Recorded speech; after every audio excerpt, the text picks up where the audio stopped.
Hello everyone, welcome to my YouTube channel. আজকের ক্লাসে আমরা সিস্টার নিবেদিতার লেখা দ্য স্বামী অ্যান্ড মাদার ওরশিপ এই পাঠ্যাংশের তৃতীয় পর্ব নিয়ে আলোচনা করব। যারা এখনও প্রথম এবং দ্বিতীয় পর্বটি দেখোনি, তোমাদের কাছে অনুরোধ, প্লেলিস্টে গিয়ে আগে ওই দুটি পর্ব দেখে নাও, এবং যদি চ্যানেলে নতুন এসে থাকো তাহলে প্লিজ চ্যানেলটিকে সাবস্ক্রাইব করে দিও। It would have been altogether inconsistent with the Swamiji's idea of freedom. অর্থাৎ এটা সম্পূর্ণরূপে বেমানান। অলটুগেদার মানে সম্পূর্ণরূপে, ইনকনসিস্টেন্ট মানে বেমানান, with the Swamiji's idea of freedom, অর্থাৎ স্বামীজির স্বাধীনতা সম্পর্কে যে ধারণা।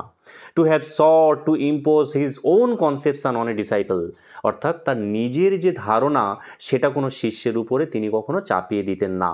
ইম্পোজ মানে চাপিয়ে দেওয়া, কনসেপশন মানে ধারণা, এবং ডিসাইপল মানে শিষ্য। শর্ট মানে সিক, চাওয়া, তার থার্ড ফর্ম এখানে ব্যবহার করা হয়েছে। পরীক্ষায় এখান থেকে প্রশ্ন আসবে যে স্বামীজির স্বাধীনতা সম্পর্কে ধারণাটা কী ছিল, যে তিনি কখনো নিজের ধারণা অর্থাৎ নিজের যে আইডিয়াটা ছিল সেটা কখনোই তিনি জোর করে কারোর উপরে চাপিয়ে দিতেন না। But everything in my past life, কিন্তু আমার অতীত জীবনের সব কিছু অ্যাজ অ্যান এডুকেশনিস্ট, একজন শিক্ষাবিদ হিসেবে, অর্থাৎ আমরা জানলাম যে ভগিনী নিবেদিতা কিন্তু তার প্রথম জীবনে একজন এডুকেশনিস্ট ছিল। পরীক্ষায় এখান থেকে প্রশ্ন আসবে। Had contributed to Impress on me, অর্থাৎ এ কথা আমি বুঝতে চেষ্টা করলাম। ইমপ্রেস অন এই কথাটার মানে হলো কোনো কিছু বুঝতে চেষ্টা করা, অর্থাৎ এই কথাটা বুঝতে আমি চেষ্টা করলাম। Now the necessity of taking on Indian consciousness, অর্থাৎ আমি এর প্রয়োজনীয়তা উপলব্ধি করলাম যে এবার আমাকে ভারতীয় ভাবধারায় সব কিছুকে গ্রহণ করতে হবে। And the personal perplexity associated with the memory of the pilgrimage to Amarnath.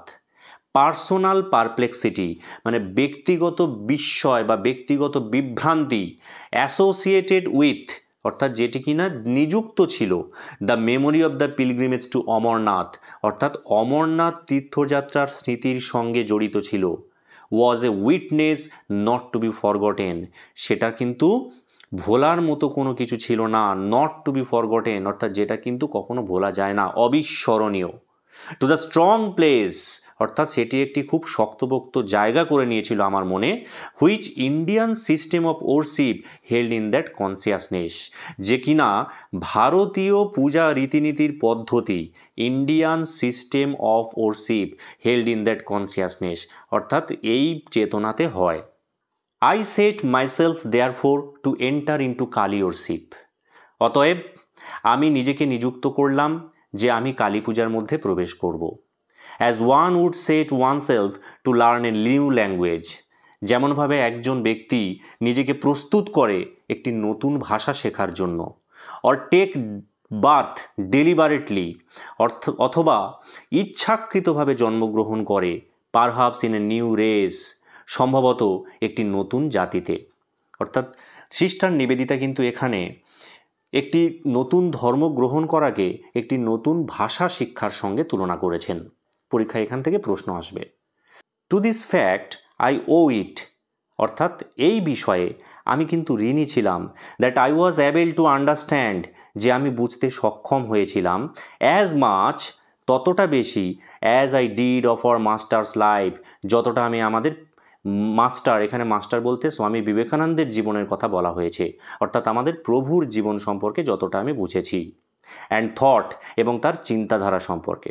Step by step, ধাপে ধাপে, গ্লিমস আফটার গ্লিমস, ঝলকের পর ঝলক, I began to comprehend a little, আমি একটু একটু করে উপলব্ধি করতে পেরেছি। কম্প্রিহেন্ড করা মানে উপলব্ধি করতে পারা। And in matters of religious, এবং ধর্মের বিষয়ে বলতে গেলে, হি ওয়াজ তিনি ছিলেন, উইদাউট নোয়িং ইট তার নিজের অজান্তেই, এ বর্ন এডুকেটর একজন জন্মগতভাবে শিক্ষক। He never checked struggling thought, তিনি কখনোই কিন্তু বাধা দিতেন না। চেক মানে এখানে বাধা দেওয়া। স্ট্রাগলিং থট নড়বড়ে চিন্তাধারা। Being with him one day when an image of Kali was brought in, being with him অর্থাৎ একদিন যখন আমি তার সাথে ছিলাম, ওয়ান ডে একদিন, when an image of Kali was ব্রট in যখন একটা কালী ঠাকুরের মূর্তিকে নিয়ে আসা হলো, and noticing some passing expression এবং আমি যখন লক্ষ্য করলাম যে কিছু মন্তব্য ভেসে আসছে, আই সাডেনলি সেইড আমিও হঠাৎ করে বলে উঠলাম, পারহাপস স্বামীজি মানে স্বামীজি হয়তো, Kali is the vision of Shiva, Kali হলো শিব ঠাকুরেরই একটি দৃশ্য। ইজ সি তিনি কি তাই? He looked at me for a moment তিনি এক মুহূর্তের জন্য আমার দিকে তাকালেন। ওয়েল ওয়েল হ্যাঁ ভালো ভালো, express it in your own way এটাকে তুমি নিজের মতো করে প্রকাশ করো। অর্থাৎ ওই যে বললাম স্বামীজি কখনো কিন্তু টলমলে বা নড়বড়ে চিন্তাভাবনাকে কখনো তিনি বাধা দিতেন না, অর্থাৎ যে যেভাবে ভাবছে সেইভাবে ভাবুক না। নিবেদিতা যদি কালী ঠাকুরকে শিব ঠাকুরের ভীষণ মনে করেন তাহলে সে ভাবুক না সেটাকে কিন্তু তিনি বাধা দিলেন না, তিনি চেক করলেন না, উল্টে তিনি কি বললেন, ওয়েল ওয়েল হ্যাঁ ভালো ভালো, express it in your own way তুমি যেভাবে পারো সেইভাবে জিনিসটাকে প্রকাশ করো। হি সেড জেন্টলি তিনি কোমলভাবে বললেন, express it in your own way এটাকে তুমি তোমার নিজের মতো করে প্রকাশ করো। চলে এসো নেক্সট প্যারাতে। Another day he was going with me to visit old Maharshi Debendranath Tagore. অন্য একদিন তিনি আমার সঙ্গে যাচ্ছিলেন, কোথায় যাচ্ছিলেন? To visit old Maharshi Debendranath Tagore অর্থাৎ বৃদ্ধ মহর্ষি দেবেন্দ্রনাথ ঠাকুরের সঙ্গে দেখা করতে। এই দেবেন্দ্রনাথ ঠাকুর কিন্তু আমাদের রবীন্দ্রনাথ ঠাকুরের বাবা ছিলেন। In the seclusion of his home in Jorasanko, seclusion মানে নির্জনে, of his home in Jorasanko অর্থাৎ জোড়াসাঁকোতে নির্জনে তার বাড়িতে তিনি যেখানে থাকতেন সেখানে কিন্তু আমি স্বামী বিবেকানন্দের সঙ্গে গিয়েছিলাম তার সঙ্গে দেখা করতে।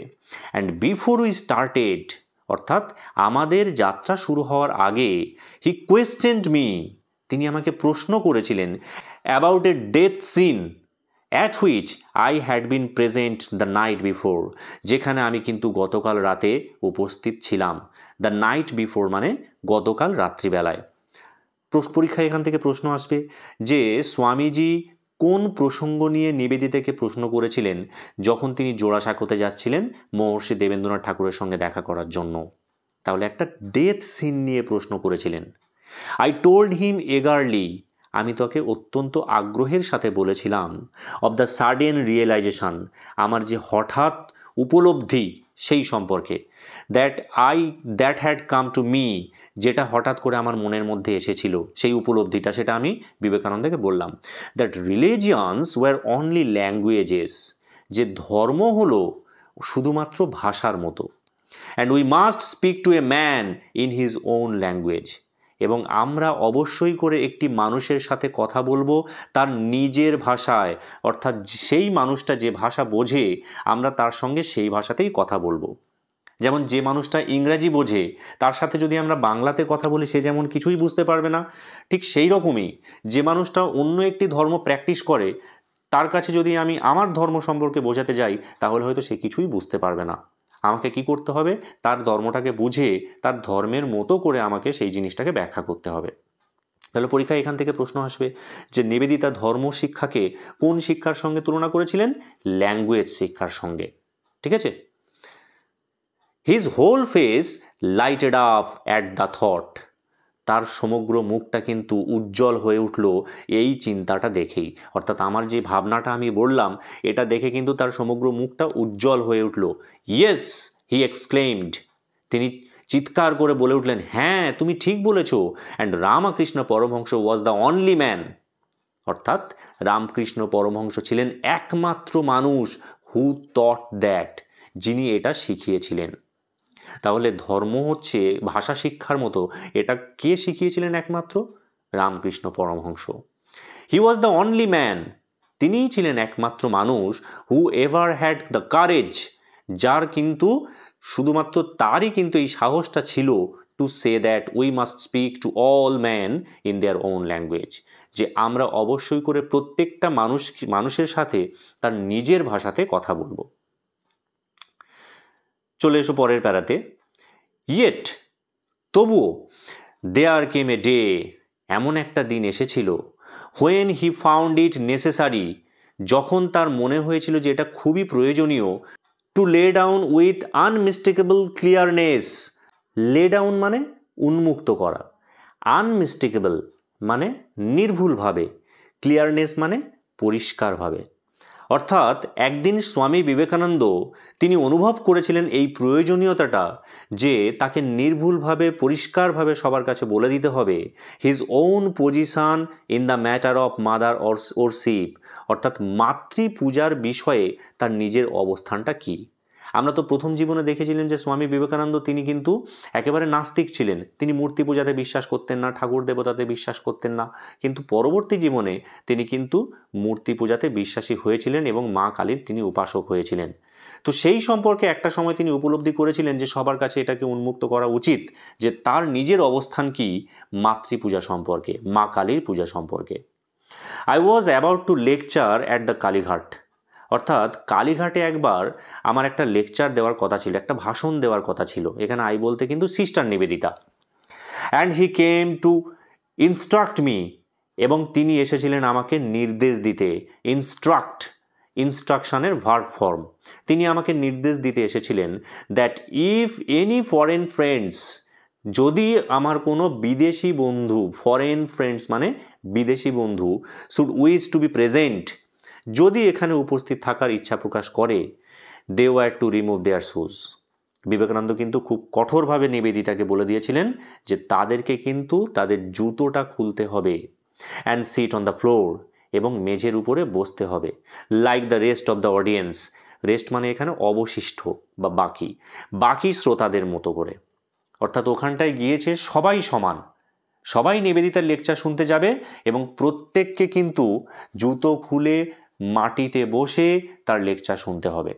ঠিক আছে, বিদেশি বন্ধু বলে তাদের জন্য কিন্তু কোনো বিশেষ ব্যবস্থা যেন না থাকে, এটা বিবেকানন্দ বারবার করে বলে দিয়েছিলেন।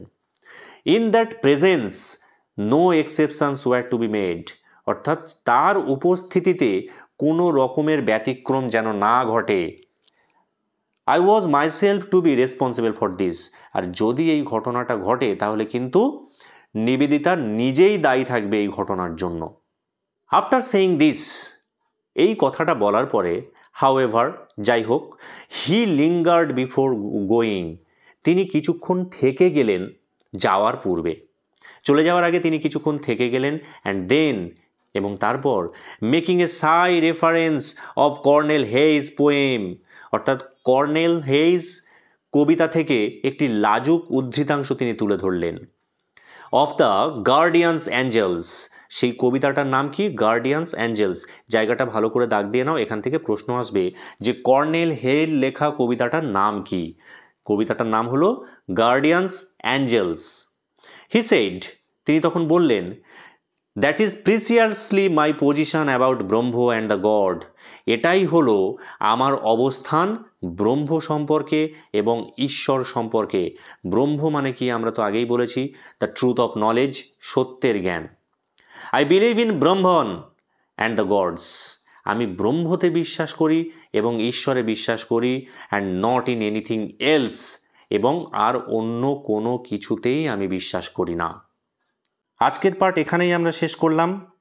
দেখা হচ্ছে পরবর্তী ভিডিওতে। আশা করি ভিডিওটা তোমাদের অনেকাংশে হেল্প করেছে। ভিডিওটি যদি ভালো লেগে থাকে তাহলে লাইক এবং কমেন্টের মাধ্যমে তোমার মতামত জানাতে ভুলো না। Thank you.